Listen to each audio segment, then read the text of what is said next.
What's up, everyone? Welcome to another edition of the Fan Fact Podcast, but it's also special because we're doing it live this time, which we don't do a ton, but we save them for special occasions. And Sam won't be here today, so I won't make up a funny name for her again because that has to be reserved for when she's actually here, and I can drive her insane with very weird combinations of her name. But you guys know I'm never really going to be alone because you guys are tired of listening to me ramble for an hour about whatever nonsense I deemed fit for the week. Cameron's also here, so I'm sure he'll make voicing his opinions on stuff. So stay tuned for that. But we have a return guest here today with Jon Dexter. Now it's I know you've been on the show at least once, but I'm pretty sure twice. Yeah. We were covering a different. Yeah, it all blurs together at some point. Yeah, exactly. But we brought you on for a different Kickstarter you're doing. But we're here today because we want to be talking about one that has a couple weeks left. So we're trying to do a little push here to get you over the threshold here. But it's called Dime Store Detective. It meets True Detective. So this is pretty different from what we had you on the show for last time with Alpha Dog. So what is Dime Store Detective? What's the kind of the plot? How did this project kind of come to light? So I have always had a love for noir. I had written a story a long time ago, similar to this, but it had a lot of different scenarios in it. But basically, it's about the detective who's on the hunt for this entity, this evil entity that's possessed somebody. I didn't like it enough. I didn't think there was enough meat on the bone, so I just kind of let it sit for years, and I got into Alpha Dogs and had been working on that for the last 6 years. And then I came back to it after I listened to a podcast about the Dixie Mafia, and specifically about this dad who was hitman for the Dixie Mafia back in the late 60s. And his son thought his dad could do no wrong. It didn't matter that he was a hitman, all the bodies that he murdered and buried somewhere. The son kind of kept that torch for the dad. And so that's kind of what gave me the rest of the story to build on. So it's kind of told in the manner of like Stephen King's It and True Detective, where we go back and forth. This one is we go from the present to 1981 when the main character is 8 years old and the son of a bootlegger in Athens, Georgia, where it was very prevalent in the Appalachian Mountains. We have this family that's 4 generations of bootlegging. They kind of run the county. Nobody really messes with them until this new gang comes along that are connected to the Dixie Mafia. And this gang kind of tries to push the McIntyre brothers out of business. And they destroy their still, warn them that if they still do the moonshining, they're going to hurt them. So it erupts into a bloody rivalry that in the process of this evil entity comes about, and he's unleashed. Not to give too much away of the story, but he's unleashed, and it's kind of told through the eyes of this child who's 8 years old, who thinks his father is just the greatest thing in the world. His father's pinned with all these murders that he may or may have not done. And then now we fast forward to the beginning of the comic book when the boy is now pushing 50 years old. He's a detective on the Athens police force. He's maligned by his colleagues because his family has been demonized through all these years as murderers, as bootleggers, as lowlifes. And he comes upon this scene at the beginning of the story of the newest murder victim of the serial killer. And the serial killer has happened to leave his latest victim hanging off a tree over the very spot that the detective's father and uncle buried numerous bodies back 40 years ago during the Moonshine War. And what's the connection? The evil entity seemingly has returned, and now the detective has to figure out who the serial killer is, the connection of why this body has been left over the very burial grounds that the detective's father and uncle buried all these bodies 40 years ago. Dang. Okay. It's pretty heavy. Yeah. No, it's definitely, it's very intriguing though. Like there's a lot of ways that your mind can kind of take you with it. And I'll make sure for anyone that's either listening or if you watch later on, whether it's YouTube or various other platforms, I'll be sharing the screen here in a second to kind of go over some of the artwork and stuff. Yeah, it's terrific. But was this kind of like a, I guess, not a nice change of pace, but was this different while you're still working on, obviously, like you're doing stuff with Alpha Dogs and a Yeah. lot of other, is it harder to kind of like jump between like a kind of a different mindset if when you're kind of getting the story together, or do you like kind of have it so prepared that you kind of know what direction you need to go when it's time to, like, put pen to paper, so to speak? Yeah, so Alpha Dogs is pretty much all already written out to a certain extent. The first 6 issues are already written, so I basically just put that story on the back burner and been concentrating on Dime Detective. I actually today, because the story's going so well, it's really just hitting on all cylinders. That I actually wrote the rough draft for issue 7 in one Oh, day. okay. And so there's only one issue left. It's going to be 8 issue series, limited series, and so as soon as the 8th issue is finished, then I'll be done with that and can go back to Alpha Dogs. So no, not really. I just kind of put Alpha Dogs on the back burner. There's really nothing for me really to do with Alpha Dogs right now because it's being drawn as we speak. Right now, they're Right. over halfway done with Alpha Dogs. So the great thing is when Alpha Dogs launches next month, that it'll be pretty much done. So it'd be great. People won't have to wait so long on getting their comic books when the Kickstarter ends. I mean, I don't see why Alpha Dogs a month after the campaign ends, I won't be able to fulfill. I pretty much did that with Alpha Dogs 2 as well. I was able to fulfill that a month after the campaign because the comic was almost completed. So, Right. and this one is actually Dumpster Detective is over 3/4 of the way completed with the artwork, and so hopefully when the campaign ends, we'll be really close with the artwork being done. So I hate Okay. having to wait a long time to get my comics in a Kickstarter. So people won't have to wait too Yeah. long for these. I think that's always sometimes a concern is when you're backing something is like, how do I know what I'm getting? Like, when do I get it? What's the time frame? But I know whenever you've done your Kickstarters, you've always been like really responsive on like updates. And Yeah, yeah, I think with Dime for Detective, I know, I think you even just posted an update I did. yesterday. Yep, So I correct. mean, so for people that are potentially worried, it's not, you don't, I'm sure there are weird Kickstarters out there, but this isn't one that you're gonna be worried about No, no. not getting the comic for. I plan on doing this Um, for a very long time. So the last thing I want to do is get backers angry with me. So yeah, yeah. No, I feel you on that. Now, Craig, again, we talked earlier off the air on how sometimes names and how many shows you're doing can kind of muddle together. Are these new people that you worked with on Dime Store Detective, or is it kind of any repeats from Alpha Dogs for yeah, people that might recognize some of the artwork? yeah. So everybody from that worked on Alpha Dogs is doing this except for the interior artist. It's a new one. His name is Luca Sacchiti. He's Italian. He's terrific. He really captures that noir feel that I wanted for the comic. So he's been really great. He's actually a really good singer too. If you go to his Facebook Hmm. page, he's been on tour. So yeah, he's a very, very talented person. So yeah, I really love the artwork that he's done. But the color is the same from Alpha Dogs 2. The cover artists are all out of Stone Tower Studios, who are the people that produced Alpha Dogs and are producing Alpha Dogs issue 3 right now. Okay. So, and I'll get ready to share it here so we can kind of go through some stuff as well, so people can get a chance to actually see some of the artwork here. But I know you obviously you had mentioned you this is kind of something you've been once kind of Alpha Dogs had hit that point where it was kind of more of a self-sufficient machine, Yeah. and you could really focus on Dime Store Detective. Is it still just as kind of special, even though obviously you've done a lot of these Kickstarters at this point, to kind of see the idea come to fruition when you start seeing that initial artwork come in Oh yeah, for Dime Store it's a Detective? thrill.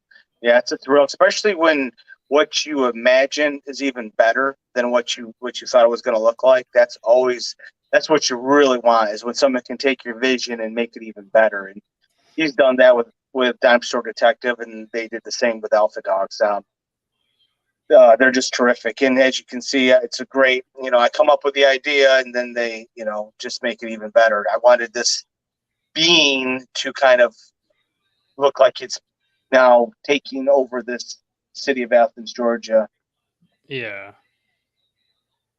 No, And I think it definitely goes to show, and I'll try to get some more of the artwork here, but I think like that noir kind of feel, I feel yeah, is a kind of sometimes it's almost like like you don't see too much. I mean, I try to check out as many comics as I can, and we've as obviously we interview a lot of people yeah. on this show that do Kickstarters, and we try to promote that independent scene as much as we possibly can. But in a lot of the ones that we've done, I've never seen a noir kind of like comic behind it. I don't know if you've ever. There's actually a really good game series for people listening called LA Noir. And it's a great. If you like this kind of stuff, it's a great game series. Okay, Um, I but have heard very of it. then like it's very in this style of that kind of world. I mean, obviously not as much supernatural, just kind of strictly in Yeah. that LA Noir scene. But I'm like myself personally like a big fan of just that atmosphere and that feel that it gets for you. Did you try to obviously like for people that know like bootleggers and all that kind of thing is like an actual part of history, Oh and yeah, absolutely. LA Noir obviously is a real part of history.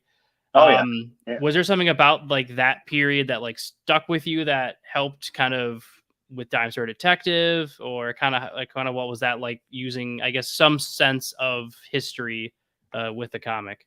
Yeah, well, I'm a history buff anyway, and there really hasn't been anything like this made. I mean, this is totally original. I don't believe that there has been a really noir, supernatural type of story that I'm aware of. So that was really what gravitated me towards it to keep on building it, because I like to do as much. I love originality. I love something you've never seen before. Alpha Dogs is the same. It's Alpha Dogs is something you're not really going to find on the comic book shelves, and it's just the same with Dime Store Detective. I wanted that old school feel, and the variant cover that you went by, I wanted the cover to kind of look like those pulp novels, those dime store novels of the 30s and 40s. That's in the variant cover, and even the title. Dime Store. Yeah, if you keep on going a little bit more, you'll see the variant cover, which is only $12. The regular comic is $10, so it's a pretty cheap price point for Kickstarter comics. But yeah, so if you have to keep on going, but that's okay. Yeah. That's the beginning of I show you the first 7 pages with the lettering to really so people can really get a feel of the comic. And yeah, it's terrific. There's a prologue in there. I'm a big fan of prologues if they're done well. It's kind of Right. gives the audience or the reader a nice little foreboding, some foreshadowing. And the beginning is a letter from the father to the son back in 1999. So, and then we kick off with half black and white, half color. So anything that takes place in 1981 is in black and white, and to help differentiate between the past and the present, black and white is 1981 and color is the present time. So what I wanted to do, if you scroll down a little more to see page 2 and 3, yeah, you just passed. No, That's okay. so, there we go. Yeah, so it looks kind of weird because it's actually a double page. So it's the same spot, but in 1981 and in the present time. And the last panel, you see a body being buried.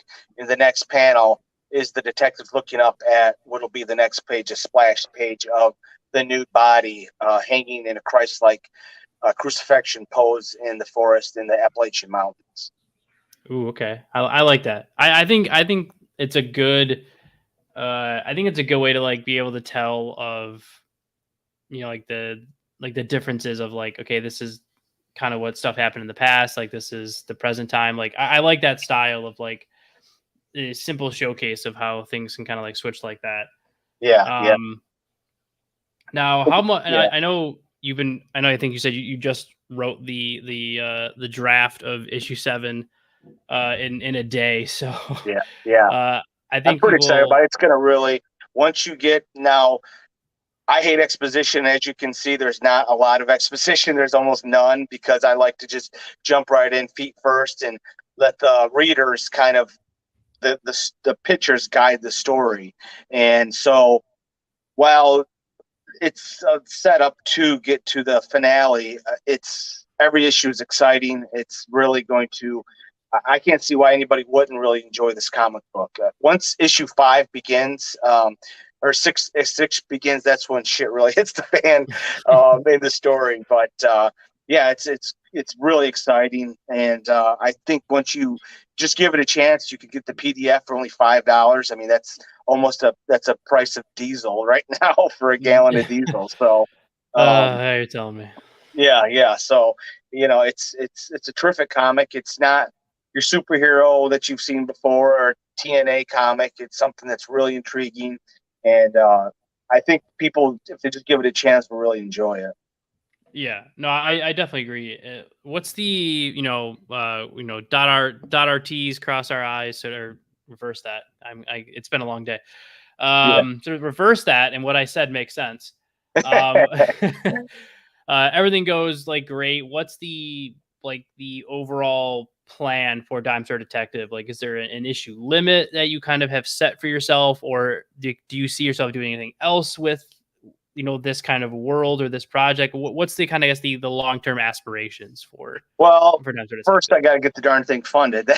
Right. But yeah, well, as I said, we're gonna get all that, John. We're gonna make sure that happens. Well, it's 8-issue series. And I would like to do another Dime Store Detective, but it would be a totally different scenario, a different time period. Because originally I wrote Dime Store Detective many years ago that took place in another version that I had written, because there's kind of been 3 versions, but the only thing you can take from the first version is the title, Dime Store Detective, and it was a story about a cop in L.A. in 1950s during that atomic age when in Hollywood that stops being a detective and writes dime store novels, only he's horrible at it, and he ends up getting sucked into this case. So that might be a story I explore a little bit more, but there wouldn't be I don't think I'd have a supernatural element to it. I don't know yet. It's just like a lot of stories, you have a piece of a story and you abandon it for a while, just like this, until something clicks and it all kind of comes together. Yeah. No, I think that makes sense, and I think that's it's a good way to approach it, and it's like you're not trying to try to tack on every project at one time, and and I definitely can understand that. And I this might be a slight repeat question. I think we might have talked about this when you're on the show before, but it's been a while for those that are following up with everything. What led you to really get into comic creation? Was there comics that kind of brought up the, I guess, the idea of doing this one day, or kind of what was this process for you of because again, you kind of now you've done a lot, so obviously you've had a lot of ideas and a lot of projects that you want to get going. What was the beginning process of when you finally decided no, this is something I want to do? Yeah, so when I was 15 years old, many moons ago, I wanted to be a screenwriter, and I concentrated on that. If you read my scripts, my comics, like Dime Store Detective and Alpha Dogs, you can tell it's very much movie-esque, the pacing and everything. So that's where I kind of started out with. And then in the early 90s, like most teenagers who now love comic books, I was exposed to the X-Men cartoon, and I was totally enthralled. I was obsessed with it. I used my paper route money to buy back issues of the X-Men, anything with Wolverine. So that's where it all started, and it's carried over for many years. And then I got out of it once everything when the Onslaught storyline happened, and I just was like, I'm done.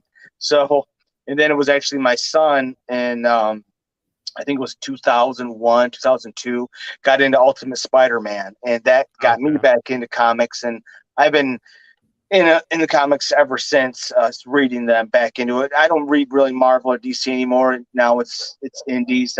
Right now I'm reading a lot of the author of Something's Killing Children and Department of Truth, and right now I'm reading Nice House on the Lake, another one of his graphic novels that he's done. Oh, okay. And like everyone who has ever listened to this show knows, we try to push as much as we can on the independent scene, because there's just so like we talked about it earlier. There's a lot out there that Yeah. sometimes you never get to know about or get a chance to even hear about. I mean, I read a lot of comics, not as much as I used to a couple years ago, but some DC, some Marvel stuff. But I've been trying to get more onto the independence, or like the kind of middle of the road, not as big as like IDW or stuff like that, but Yeah. like I know they've got their own publishing, but there's a good publisher called Catalyst Prime that has a couple good kind of comic runs, some superhero, some not, but it's stuff that, like, again, you never would have realized if you try to expand your horizons a little bit and kind of see some of the other stuff that's out there, which is why I think that Dime Store Detective is uh, hitting like a good niche, so to speak, because there's, like we said, there's a lot out there, but some falls under that same realm of superheroes or someone with powers of, some sort of magical variety, or different Yeah. things. And this kind of just gets you that down to earth, like, we have to solve this crime, so to speak. I mean, obviously there's going to be other things that I don't know about, and you'll have to find out by backing the Kickstarter, so we can find out together some of the future projects and Absolutely. things that are going on with the characters. But Yeah. how much did, like, now that issue 1 is, like you said, the artworks by the time this is done in 2 weeks, and a little bit after that we'll be kind of wrapping up, and for the most part issue 1 is essentially, like, quote unquote done in terms of getting everything together. Have you changed a lot of, I guess, where the story was going, like, as you've been writing more and more issues? Like, have you gone back and been like, no, actually I should change that? Or are you kind of like no, if I've written it, like, this is the way I want it? Or are you constantly like making little changes? Oh, I'm always making changes, mostly just dialogue. The dialogue is always the toughest. They say a script is never finished; it's merely abandoned. So I will go back even when he is actually done the lettering. I'll say, hey, let me just change a couple words here and there, and it does make. I mean, even now after it's been lettered, I'm like, oh shoot, I wish I would have done this, but you can't dwell on it. I mean, Right. so it's but yeah, I up until the time they are, even the first time they letter it, I will always go back and change a few things to their very much annoyance. But Right. They you kind of want it hand to you be a as good completed as page. You're like, possible. well, like, this is good. If we could change these like 3 things and then send Yeah, it back yeah. to I them. mean, Yeah. the letter actually, I had to change the date of the letter, because I was like, I want it to be in 1999, when the detective would be just getting on the police force. That's an important. Right. Now, I don't say it in the story, but hopefully people can. I like when readers or audience members kind of, you allow them to put two and two together, and then they feel like they're more. Um, it means more to them. I think they feel like a part of the story. Yeah. It's easy for them. You got to make it easy. But if you just lay Right. everything out for them, then it's kind of boring. I think the really, for writing a mystery, you want to reveal it just seconds before the reader or the audience member figure it out. I think that's the key of writing a good mystery. And this is a mystery story. And everybody loves mysteries. This is a detective mystery Oh yeah. story.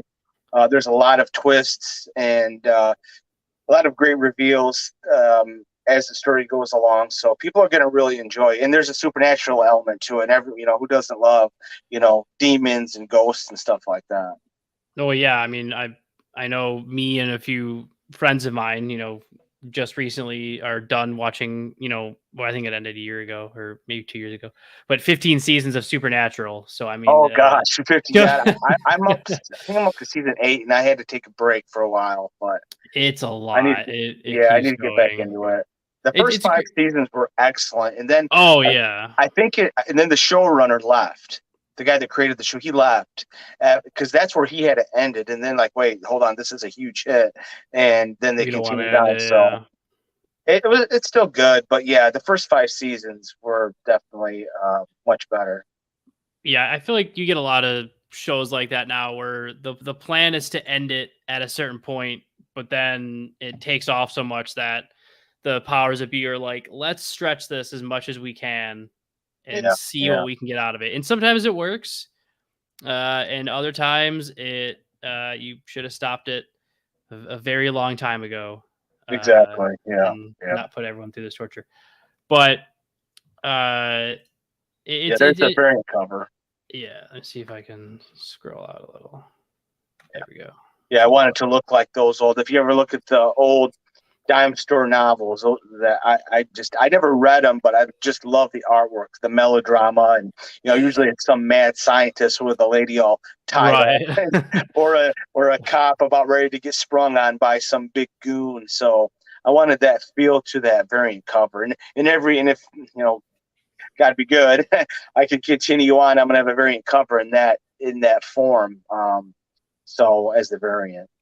Yeah. No, I think it definitely does capture that, and I do like that idea of like I think when you do covers like that, it gives you that like more of an impression of like you don't know what could happen. There's like it gives you more of that like suspense feeling Yeah, yeah, when you're reading it because again you look for what you're seeing in a cover. A lot of times, I know like myself and a lot of my friends who are really into comics, if we're looking for something brand new that we've never read before, you know, but other than reading like a synopsis of what it's about, the only thing you have to go off of a lot of times is a cover of hmm some variety of what is the cover telling you about what's the art style going to be like, what's the lettering and all that because it's like you pay attention to stuff like that. Once you like get into comics, you start paying attention to like what artwork you like, what artwork you yeah. don't like.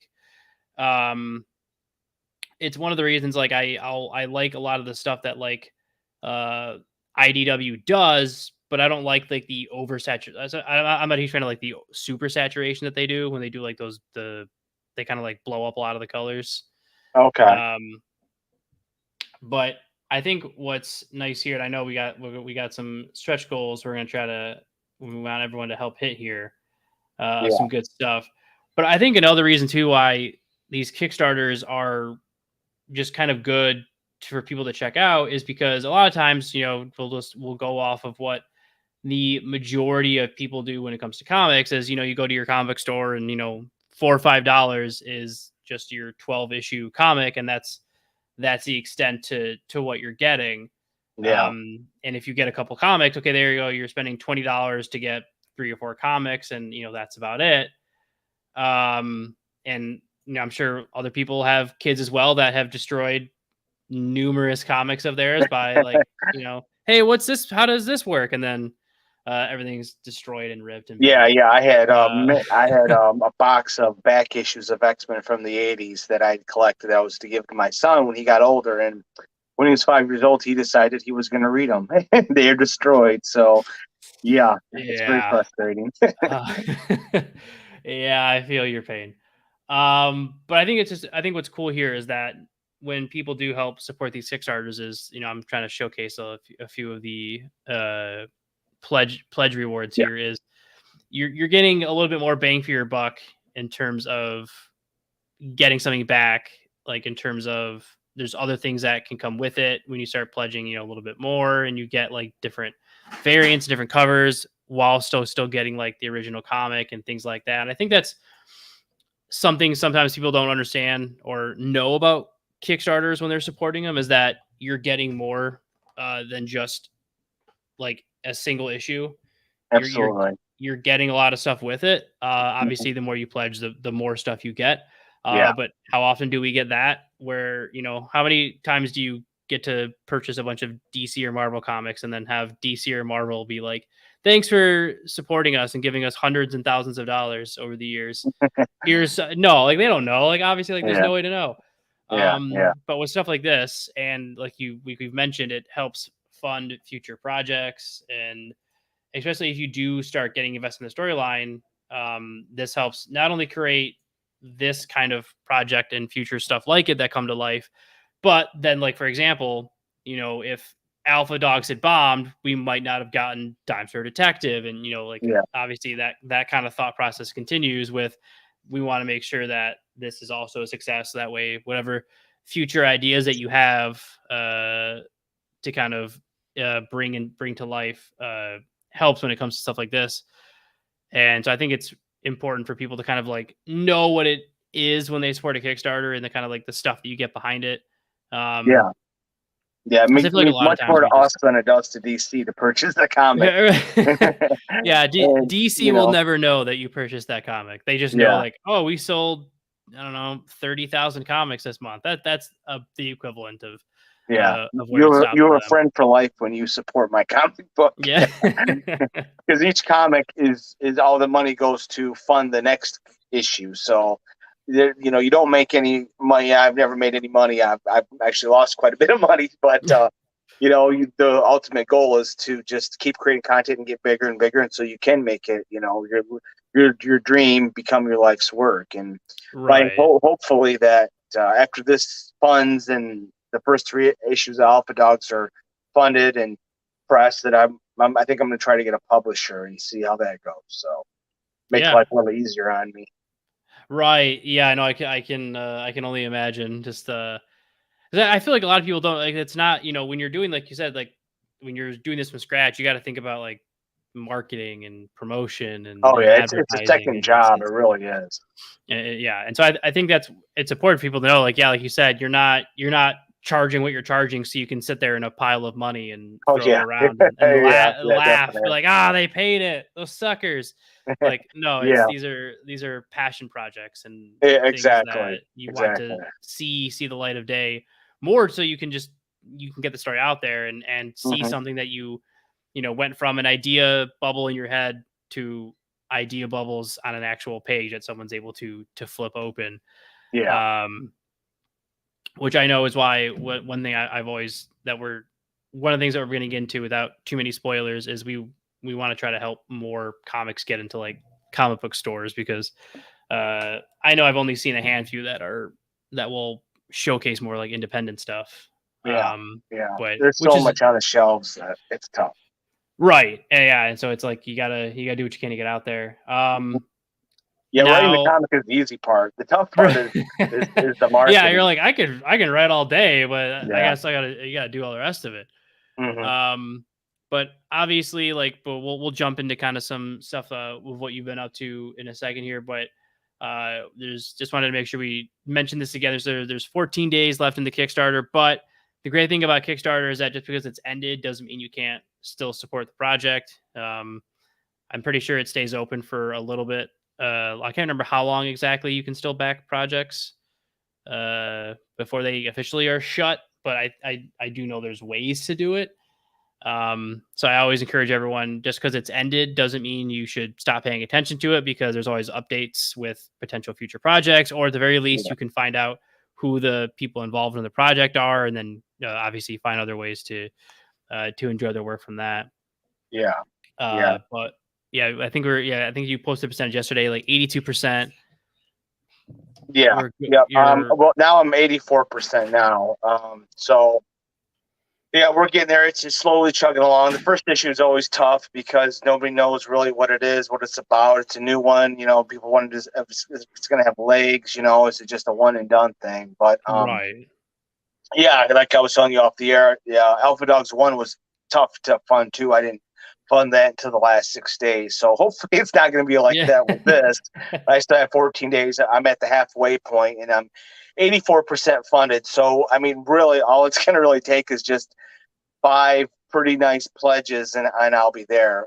Yeah. And if you missed Alpha Dogs 1 and 2, you can do that as an add on as well. I mean, you can obviously purchase it when Alpha Dogs issue 3 comes out next month, but Right. it's an add on for here to read it now and then, so you don't have to wait in case you're wanting. Because I've had a lot of people ask me about Alpha Dogs. It's kind of slowly gained some momentum. I went to a few Comic Cons and stuff with it, so it's Oh, slowly very building nice. a following, which is awesome. And if people just Yeah. give me a chance, I think Dime Store Detective is just as good of a story as Alpha Dogs. It's just obviously a totally different story. Right. Yeah. So was it fun kind of going to like the first few conventions Oh yeah, it's a without the dogs blast. and kind of seeing responses and like actual people come up and be able to like see someone purchase it versus like, because I'm sure it's great. Obviously, like getting Kickstarters funded is amazing, but I'm sure it's got to be a different feeling watching someone walk up and kind of purchase something right in front of you and talk to you about it. Yeah, the best is at the Comic Con. I've went to three so far, two very small, one decent sized one. But the best adulation that I got was when someone had bought Alpha Dogs on Saturday, and a couple people actually on Saturday, then on Sunday come up to me and said, "God, I really love this comic. This is such a great comic," and they buy more Yeah.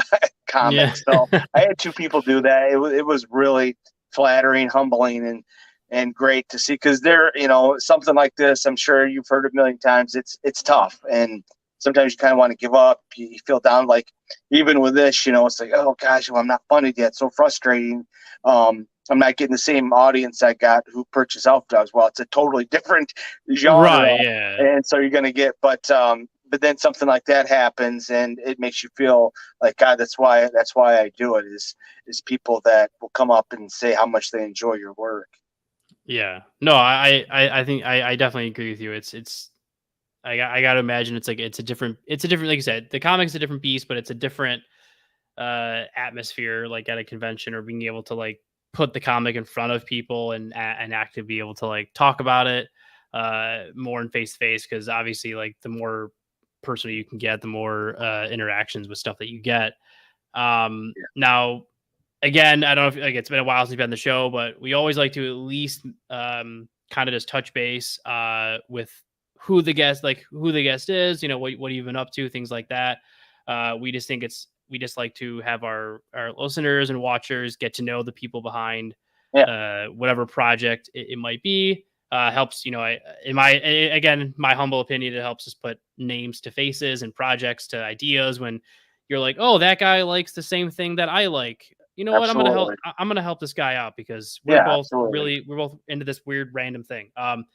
So I know we talked a little bit, but on kind of before the air on this, but like, and by stuff that you've been into, I mean like obviously you don't have to give crazy personal details, but like just like what kind of like guilty pleasure TV shows have you been into? Is there anything like good coming out? Any good movies you've been seeing recently? Like kind of what are the side hobbies you've been up to? Well, I'm really excited about Cobra Kai premieres tomorrow, season Oof, 5. That's that's right. It's right. I'm It all does. excited about that. I'm a huge fan of Oh, that show, so that's one I've been looking forward to. And so yeah, and trying to think what else. And I just started watching The Last Kingdom on Netflix. ooh, that's a great series. Yeah, yeah. So good. It's I great. finished episode 3 on season 1. I'm waiting for my wife to catch up so we can watch them together. But that's been really good. I was really surprised by it. And Yeah. so I'm kind Great of. book series too. Oh, really? I didn't know it was a book series. I should have Yeah, known. yeah, it's based Yeah, on the book series. The book series got so popular that Netflix bought the rights that makes to the sense. make show Yeah, out of it. no wonder it's Um, so good. yeah, it's really good. So it's done now. Like the seasons that are all on there that's it for the show. Uh, Yeah. but they are doing it's like still filming right now. They're doing a 2 hour, like 2.5 hour movie to like wrap up the last two books Oh, okay. Why did they want to do with this the movie. another season? I think like the from what I read on the show, Cost? I mean, it was getting what they said. It was getting more expensive every season for like props and castles and things like that. But it was the showrunner, the guy who created the show and brought it from the books to the TV series, said that like 5 seasons was what he told the story he wanted to tell, I gotcha. and felt that if he continued with it, he might ruin what he had created. Well, that's So good. It's glad that the somebody in Hollywood has some integrity. yeah, so so because he was like essentially the entire brains, the compromise they came up with was like, well, instead of 2 more seasons, what if we just do a movie Okay. and we kind of wrap up the story with like a good movie, and also be probably one of the only shows in Netflix history to take a seasoned show and end it with a movie. So I think maybe that was probably the selling to Netflix was like, hey, this is the first time you can say that you've ever done this. No one's ever taken a pure episode season show and made a pure movie to end it. Usually it's always like a movie after each season, like with like Star Trek or something like that. It was always like 1 or 2 seasons a movie, 1 or 2 seasons a movie, 1 or 2 seasons a movie. Well, I know they did that with Deadwood, but I don't think they've made. Yeah, I think you're right. I've never heard of that for Netflix. But that's a great one. I forgot Cobra Kai was coming out tomorrow. That'll be good. Yeah. I'm glad that show took off because I was such. I'm such a fan of the Karate Kid movies. Oh, so am I. Besides the Star Wars movies, I'd have to say Karate Kid 1 is my ultimate favorite movie. Besides the original Star Wars movies. Right? Yeah. Karate Kid 1 is just S+ tier, so good. Yeah. 2 was still very good. Had obviously some iffy moments. We were like, okay, but still had some good bones. Yeah, it's still terrific. I think, especially the scene where, one of my favorite scenes is when Daniel's son is sitting there with Miyagi after his dad died. That every time I watch that, I get teary-eyed. It doesn't matter how many times I see it. Yeah, they do a really good job of making it. I think the second one was I think the second one was supposed to be more like emotional, whereas the first one is kind of just that triumphant overcoming a bully kind of thing. Third one is I don't know. I have a lot. Yeah, third was not as many people like third one. It was. I think it was because like so much had happened in the first 2 movies that when the third one came out and they were like, yeah, it's been a year, and you were like, wait, what? They all look so different. How did all of that happen in a year? Like, it's tough. It's tough to capture that. They did pretty close with recapturing that magic with 2 because it was so much different. Where this was kind of a I think they never had any idea that they were going to do any sequels, so it kind of it wasn't like it was planned out. Right. Yeah. No, I agree with you on that. It was it brings me, because you mentioned Star Wars, it brings me to a funny story because it was way earlier, one of our very first episodes. Like, so whoever listening, you can go back. I think it's probably like within the first 15 episodes we ever did, and that was almost 2 years ago now. But we interviewed Bruce Valanche, who was the lead writer for the Star Wars Christmas movie, that one that we all know and love. Yeah. And we had asked him, like, how did anyone greenlight this? Yeah. Like, after it was done, like, how did George Lucas and Lucasfilms, like, how did anyone greenlight this? And he was like, oh, well, because he's like, this came out right after the first movie came out, number 6. And he was saying, like, when 6 was done, it was just supposed to be number 6. There wasn't supposed to be anything else. Like, we had, the thought was there, but Lucas and everyone else, like, nothing had been greenlit yet. Yeah. So we were like, for all we knew, we had just done this movie, and that was going to be the only thing we were allowed to do. We hadn't really heard anything back. So we did this Christmas film, and he said that George Lucas, after they had gotten their project greenlit, it's when he went back and told them, he's like, I wish this movie had never come out. And we had just done the ones. It's like you said, it's one of those funny things. But bringing it back, like I said, we always like to just touch base and kind of just see what the people behind the projects are up to, stuff that they're into. Not just because it's fun to learn new things, but a lot of people out there might not have watched Cobra Kai yet, or The Last Kingdom, or different shows, and might now check it out and be like, oh my God, this is amazing. And then wait a minute, it's a book series. It's one thing leads to another, leads to another, leads to another. Yeah. And I think I heard that the new Thor movie is on Disney Channel. Is that right? Yeah, I think it just came out on Disney Plus. Yeah, I'm probably gonna watch that, see if that's any good. I liked it. I enjoyed it. It was pretty good. I know there's been enough backlash that Waititi, who I think is an amazing director, has said he's not going to do the next Thor movie because he's just kind of tired of random backlash from fans for like almost no reason, in his words. So he's like, I don't understand why people are so upset. He's like, so I don't know if I'm going to do the next one or not. But I enjoyed it. I thought it was a great movie. My son really enjoyed it. I'm definitely going to check it out. It's a good, like, not only is it good, but it's a good family. It's like one of the more, I guess, higher end, like, family ones. Like, if you're looking at all the Marvel movies, there's some that are like obviously like more kid friendly than others. And I definitely put this new Thor in that alley of like, it's very kid friendly, but also there's enough for seasoned Marvel movie watchers to watch and enjoy. Oh, good. I'll check it out. But I think one, like, kind of the question I want to end it on, and then obviously we'll recap where people can go to make sure they're catching up with everything, is a lot of people are always curious, or maybe they don't voice it about loud. Like they have ideas, but they never know how to bring an idea to fruition. So for you, what was kind of the I guess the first step for you of taking the leap of making this into like an actual like comic books when it comes to both Dime Store Detective and Alpha Dogs? Like what to you helped you kind of make this a reality? Well, I needed an avenue to tell my story, and with Alpha Dogs, I had wrote it as a screenplay, and then I thought, oh, it'd be way too expensive. I'm a nobody. No one's going to greenlight this $200 million project.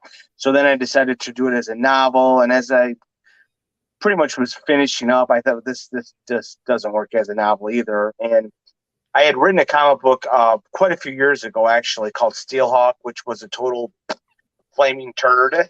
It didn't do anything. It was terrible. I self-published it. It's probably in a quarter bin somewhere in my LCS. So I decided to try it again, to try my hand at the comic book again. It was perfect for a comic book, the Alpha Dog story.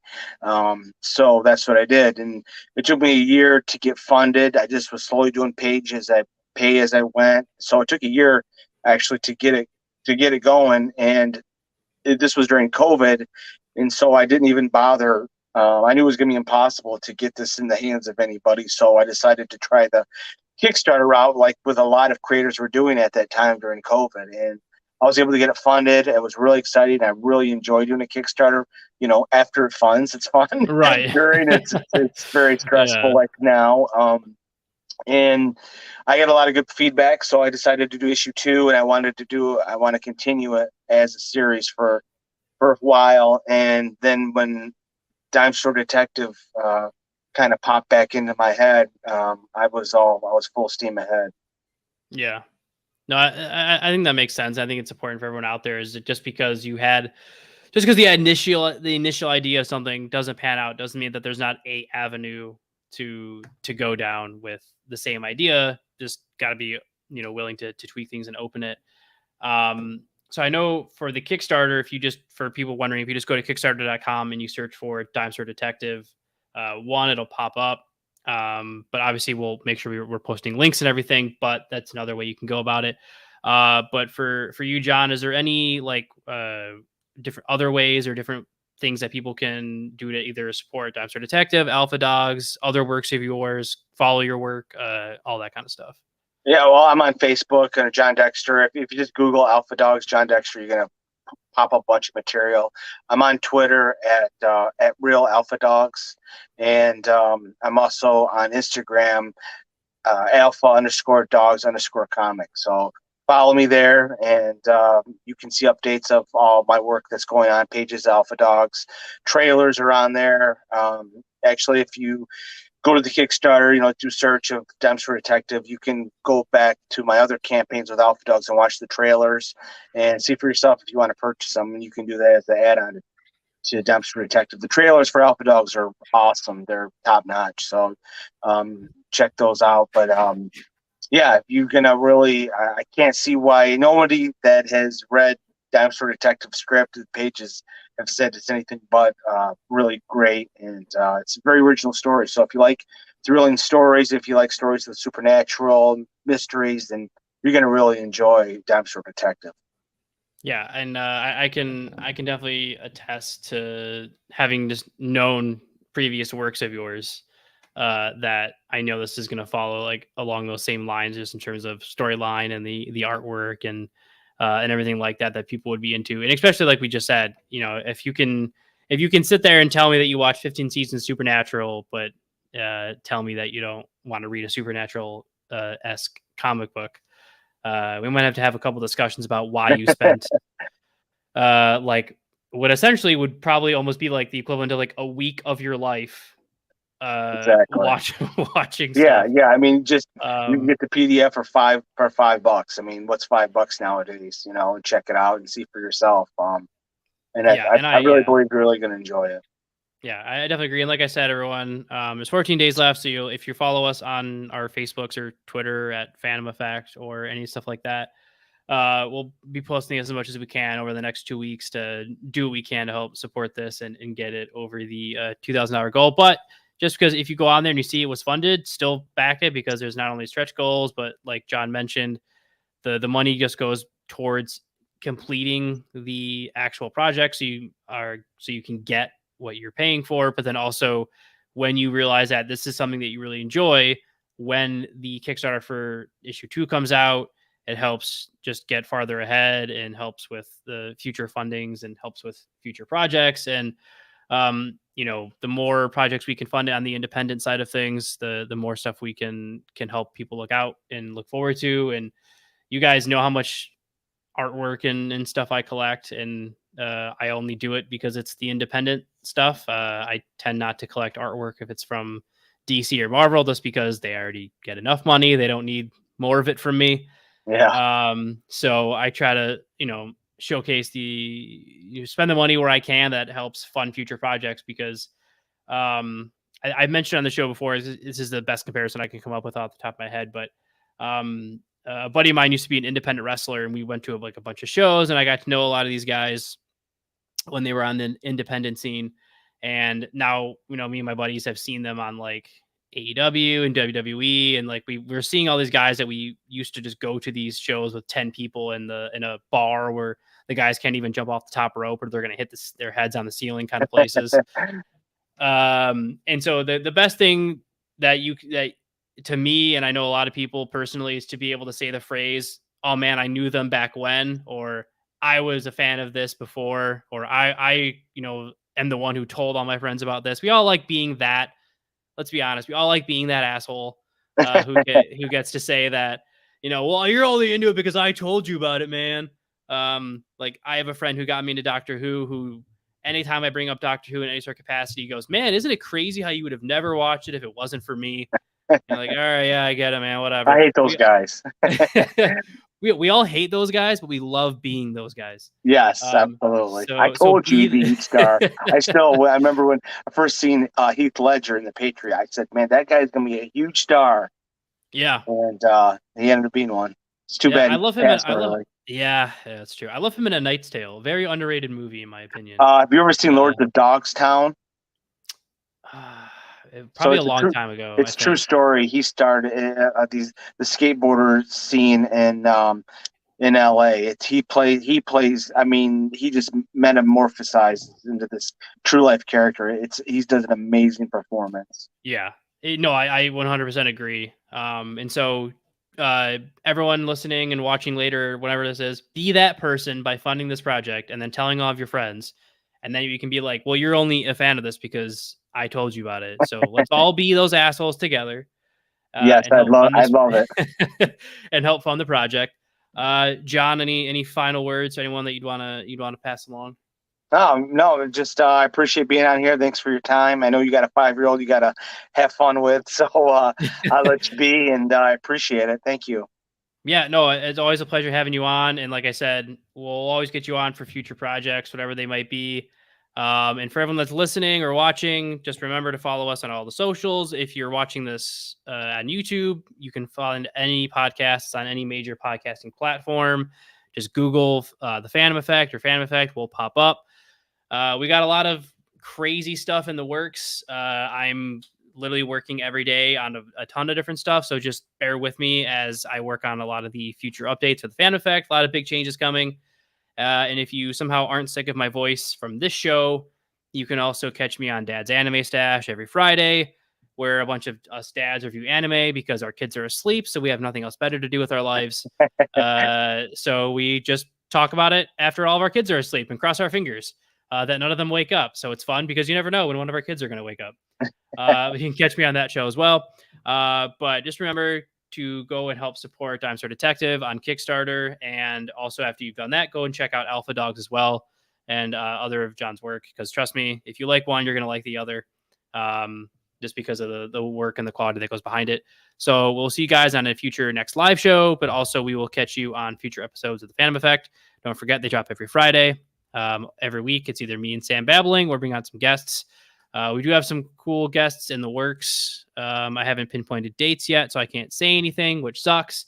But we got some big stuff. We got some really big guests coming, and I'm very, very excited about it. So we'll see you guys in the next edition of the Fan Fact Podcast, and we will see you soon. Thanks.